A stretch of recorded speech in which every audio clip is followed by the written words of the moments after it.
Assalamualaikum warahmatullahi wabarakatuh. Perkenalkan, kami dari kelompok 6 mata kuliah Pengorganisasian Pemberdayaan Masyarakat. Adanya kami di sini, kami ingin membuat video tentang mengidentifikasi pimpinan cabang Muhammadiyah, di mana pimpinan cabang Muhammadiyah ini memiliki fungsi yaitu berperan dalam kesehatan masyarakat. Nah, untuk pimpinan cabang Muhammadiyah yang akan kami wawancarai ini adalah pimpinan cabang Muhammadiyah di Moyudan. Sebelumnya, izinkan kami memperkenalkan diri terlebih dahulu. Perkenalkan, nama saya Widya Putra dengan NIM 23000294140. Perkenalkan, nama saya Azia Siva Wulandari dengan NIM 23000291138. Perkenalkan, nama saya Cynthia Faranovita dengan NIM 23000291156. Perkenalkan, nama saya Muda dengan NIM 23000291416. Perkenalkan, nama saya Ditya Putri Anggreni dengan NIM 23000291168. Perkenalkan, nama saya Nabila Syifarid Zanisa dengan NIM 23000291125. Perkenalkan, nama saya Nufrianda Septeningrum dengan NIM 23000291142. Nah, untuk kelanjutan wawancaranya, simak video berikut ini. Pimpinan cabang Muhammadiyah Moyudan berdiri sejak 1924 yang dibawa oleh Kiai Amir yang merupakan seorang ulama Muhammadiyah berasal dari kota Karangkajen, Yogyakarta.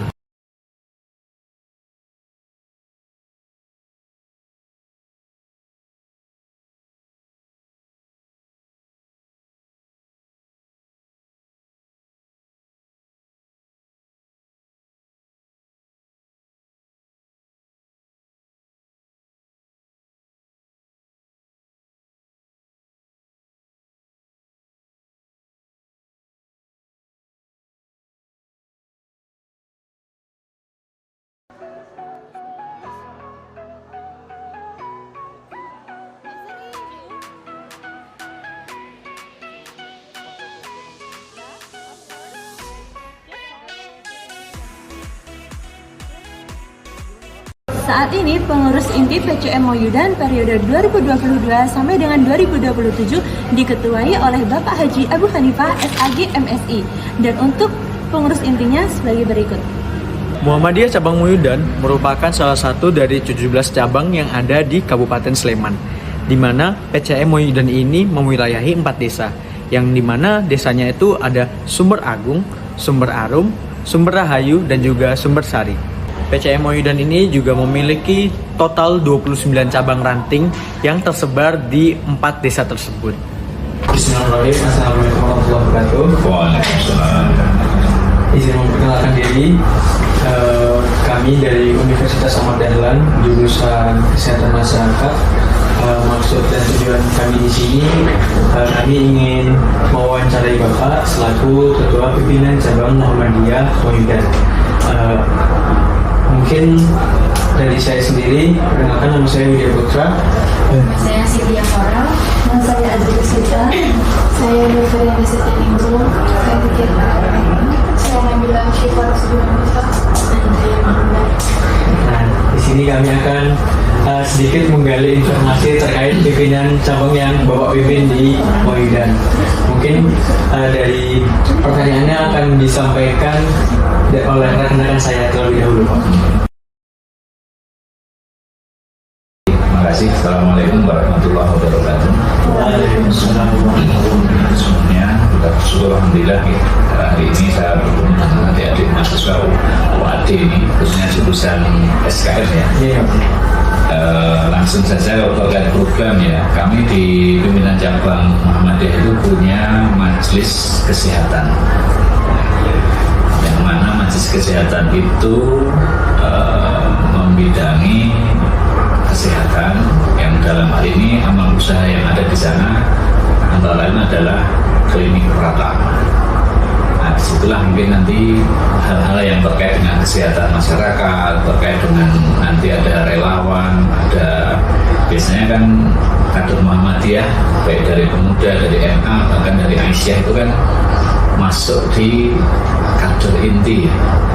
Kalau ada program pemerintah yang terkait kesehatan, itu kan ada kader inti, misalnya dulu TBC, itu kan ada satgasnya.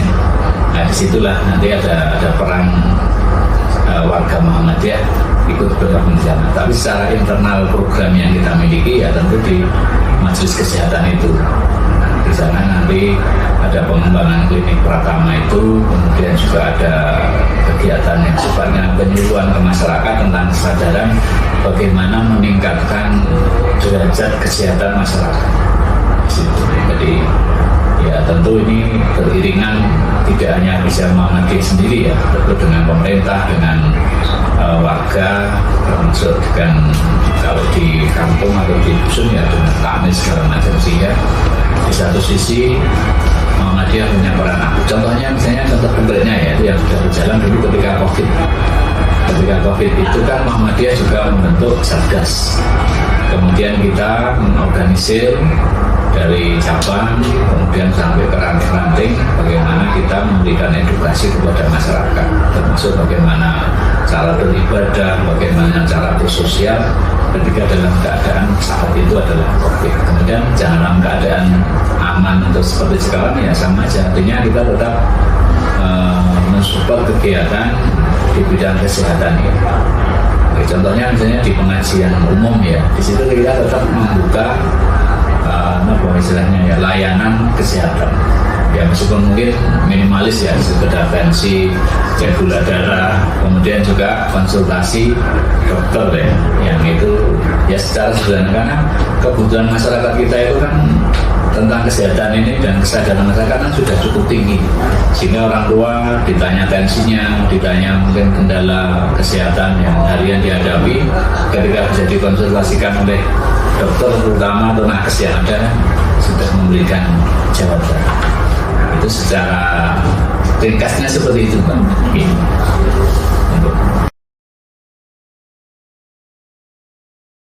Terima kasih. Jadi sekali lagi jadi majelis-majelis yang ada di cabang itu kan punya keterkaitan atau punya ya sinergitas dengan baik pemerintah, baik dengan swasta maupun sesama ormas barangkali. Itu yang selama ini tetap kita upayakan di cabang. Karena begini, misalnya kesehatan ya, kita dengan klinik. Klinik itu di bawah majelis kesehatan. Tapi nanti ketika membuka event, ada event misalnya UMKM, itu kan majelisnya sudah beda majelis lagi kan, ekonomi misalnya. Atau pada saat acara pengajian, itu kan di bawah majelis tabligh atau dakwah. Sehingga tetap ada korelasi antara majelis. Terus nanti misalnya kita diundang oleh pemerintah, baik kecamatan maupun tingkat kelurahan. Ada event tertentu, kita membantu support misalnya alat kesehatan atau bahkan tenaga medis. Misalnya pas upacara hari besar di lapangan, itu nanti klinik biasanya juga mengirimkan nakesnya. Kemudian kita juga punya 2 unit ambulan yang itu selama ini kita berdayakan melayani seluruh masyarakat, dan info tentang orang sakit, ada kecelakaan segala macam itu kan mesti tidak hanya intern dari Muhammadiyah kan.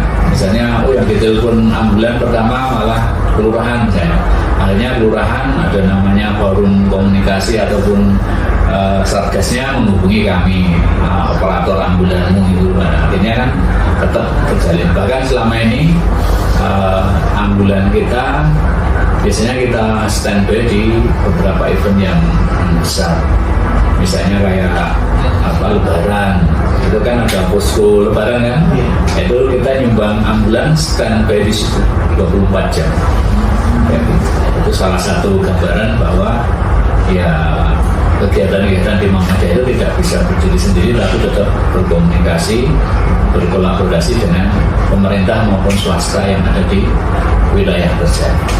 Ya, contoh sederhana tadi di ambulan, bahkan ambulan itu lintas wilayah. Jadi misalnya ambulan kita mau dipinjam kecamatan lain atau tempat lain itu ya selama kita bisa bantu ya kita persiapkan. Gitu ya.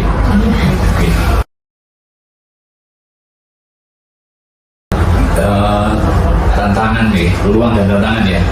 Jadi gini Mbak, Mayudan itu kan sejauh ini kan termasuk wilayah ya bisa dibilang belum terlalu kota ya. Jadi kita ada di ya walaupun disebut kota mungkin penyangga ya, karena dari jarak dengan Kabupaten Sleman juga cukup jauh, dengan ibu kota frekuensi juga cukup jauh. Nah itu satu segi ya. Jadi kita jarak dengan pusat pemerintahan yang agak jauh, sehingga ya meskipun sekarang mungkin transportasi ataupun komunikasi tidak ada kendala sebetulnya ya, karena bisa dijangkau dalam waktu yang mungkin setengah jam saja itu bisa, atau 1 jam lah maksimal kalau macet. Tapi mungkin jarak itu juga kadang membuat koordinasi mungkin belum bisa secepat yang kita harapkan. Jadi tapi satu sisi ya tadi itu tantangannya ya rapat membawa balik jauh ya. Tapi di sisi lain ya dengan semangat yang selama ini kita support di Muhammadiyah, insya Allah itu tidak ada ujian di sana. Dan yang kedua mungkin tantangan dari aspek sumber daya organisasi dan sumber daya manusia.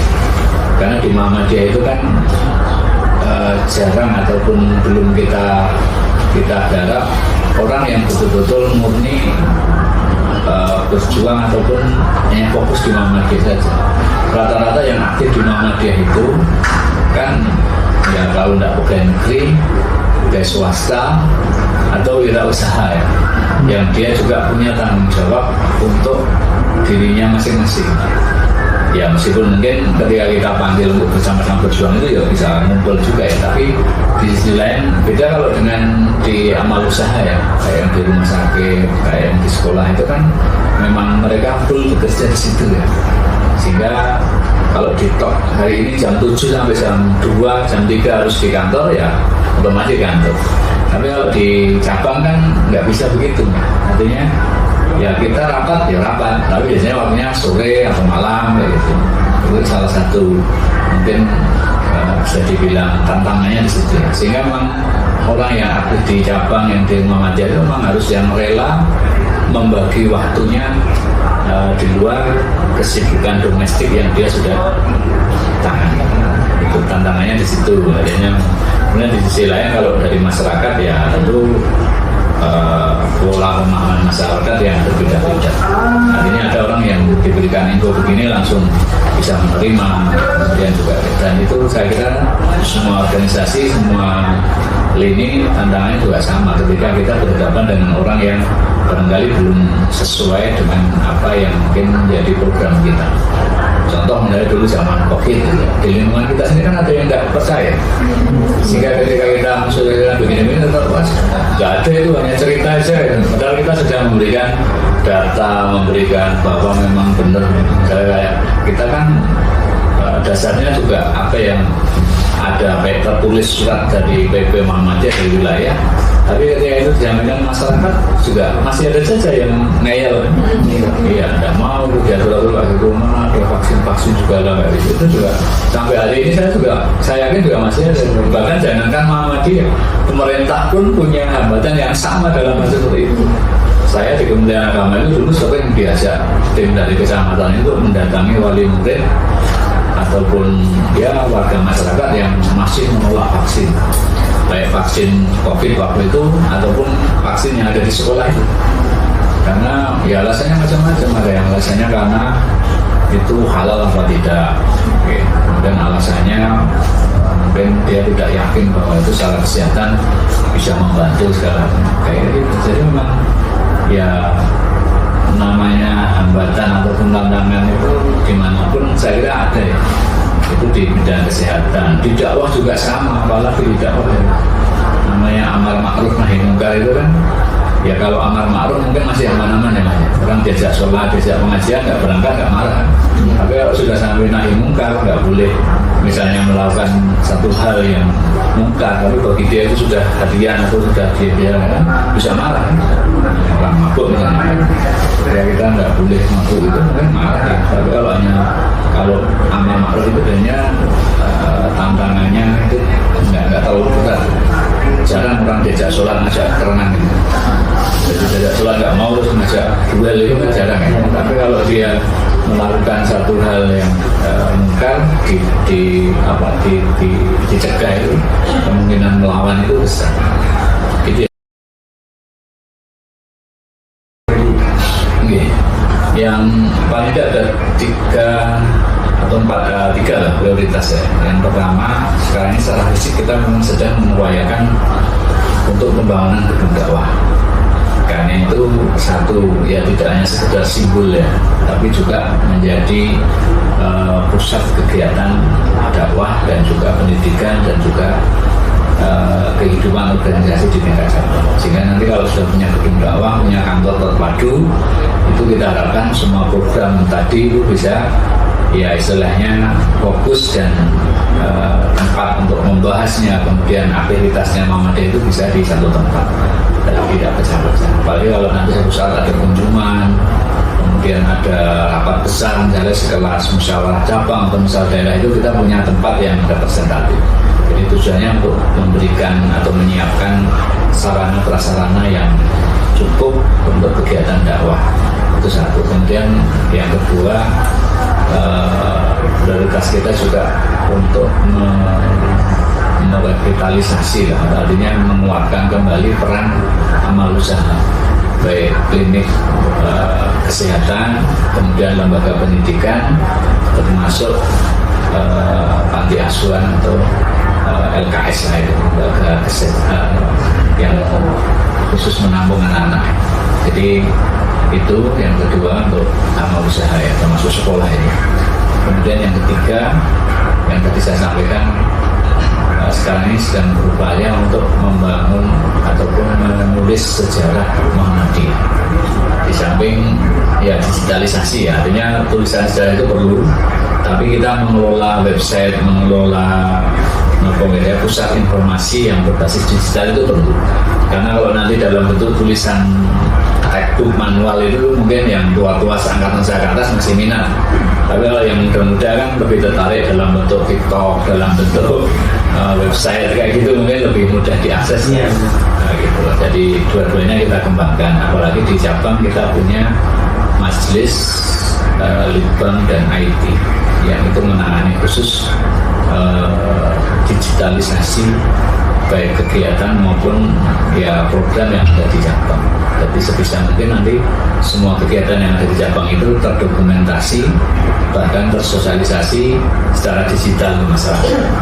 Karena kan eranya sudah berubah sekarang. Kalau dulu saya masih ngantar ke undangan begini ke rumah-rumah keliling satu cabang itu naik sepeda motor kan. Sekarang kan tinggal dibikin flyer yang bagus, dibikin tulisan yang menarik, sudah diposting aja. Satu kali posting sehari yang nonton bisa lebih dari 1.000. Daripada saya keliling ke 10 rumah, 100 rumah, mending diposting kayak gitu. Nah, sekarang dakwahnya sudah gitu.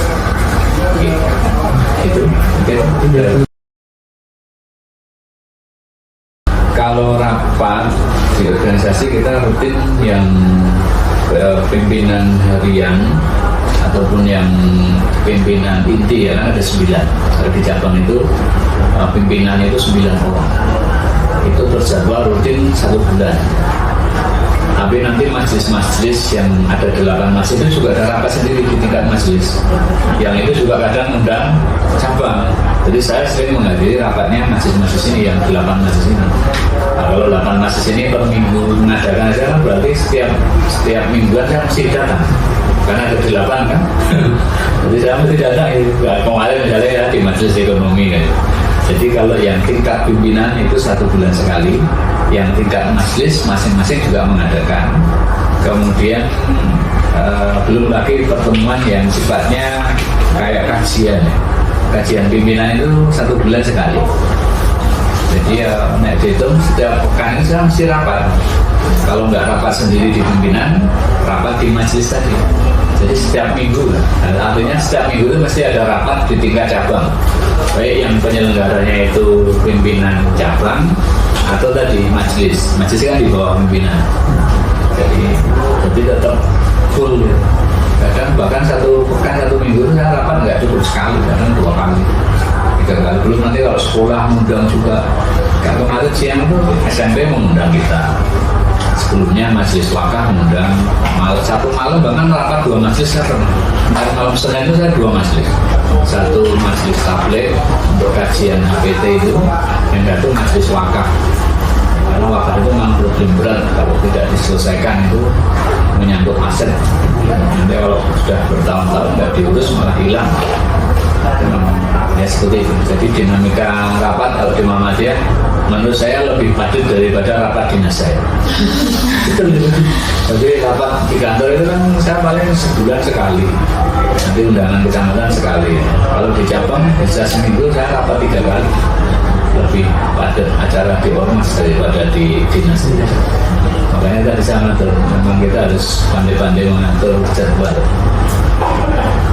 Tapi insya Allah nyaman. Kalau sudah biasa aktif itu, kalau di rumah itu malah sakit awalnya badannya, karena sering pulang. Saya tuh kan kalau hari Sabtu Minggu duduk santai di rumah nyapu itu kan malah heran, kok tuh di rumah.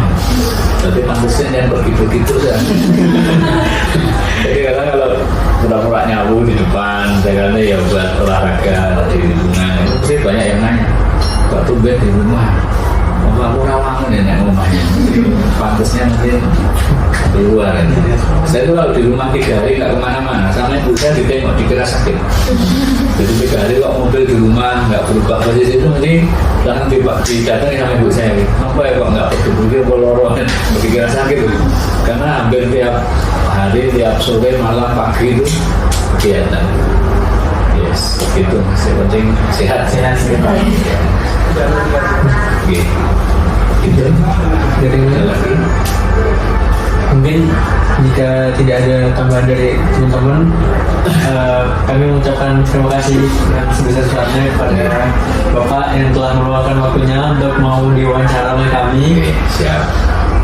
Mungkin kami izin pamit ya. Oke.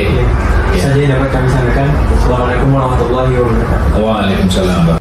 Jadi, peran utama PCM Moyudan terhadap program kesehatan masyarakat sendiri itu meliputi yang pertama, optimalisasi layanan ambulan Muhammadiyah, yang kedua, penanganan panti ashabul kahfi, yang ketiga, senior care, yang keempat, perhatian terhadap penyandang disabilitas dengan memberikan bantuan modal usaha ataupun bantuan alat kesehatan kepada penyandang disabilitas, dan yang terakhir, tanggap bencana seperti kegiatan donor darah.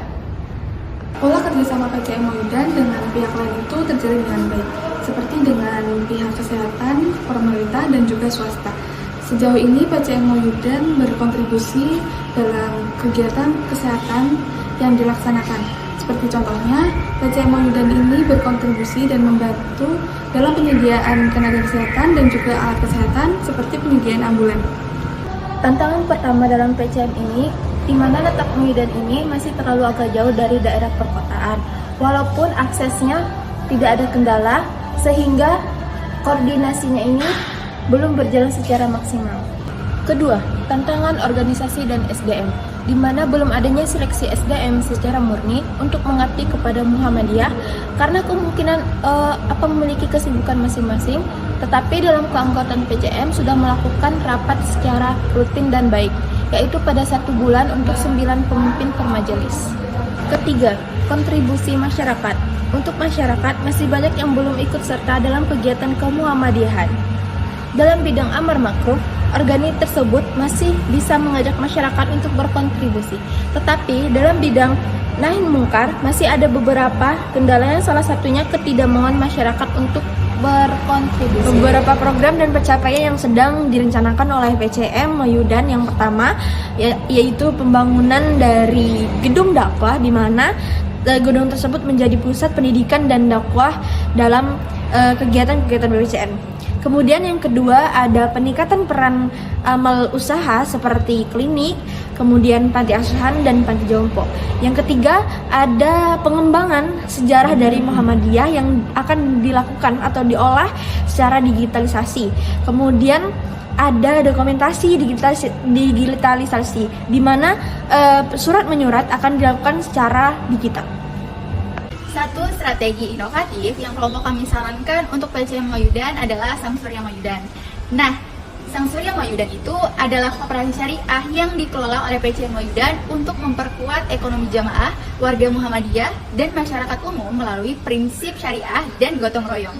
Program unggulannya adalah yang pertama Koperasi Simpan Pinjam Syariah, yang kedua Warung Mitra Muhammadiyah, yang ketiga Pasar Ahad Muhammadiyah, dan yang terakhir adalah pelatihan ekonomi umat. Sekian dari kami. Nun wal qalami wa ma yasurun. Assalamualaikum warahmatullahi wabarakatuh.